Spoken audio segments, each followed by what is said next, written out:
Hey, friends. Thanks for tuning in to our MMG weekly recap. So, this week, big news was the Fed raising rates by 25 basis points.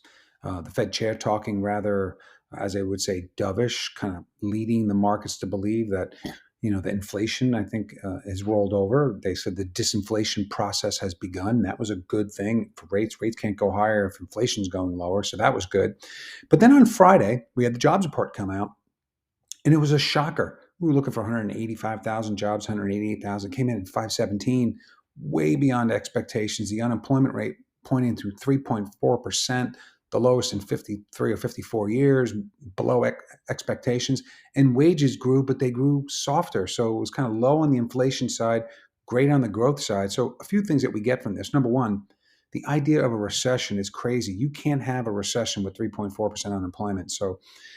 And on top of it, the wages growing at 3/10 month over month is a good sign.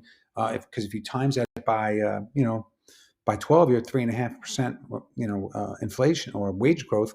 That's half of what it was last year. So that's a good sign. And the bottom line is jobs buy homes. So now you have rates, well off the peaks of October. You have the labor market really tight. All bodes well for housing. Not a lot of news next week, but what we're watching, some technical barriers, both on the 10-year note as well as mortgage-backed securities, which are probably going to limit the rate improvement in the near term. We got to get to more data, right? And so I would be watching the 200-day moving average on a 10-year note, currently at 334. I'm not sure we're going to be able to break through that in the absence of news. So I hope this finds you well. Have a great week and be on guard. There'll be a lot of Fed officials on parade next week after this great jobs report. We'll talk to you soon. Bye for now.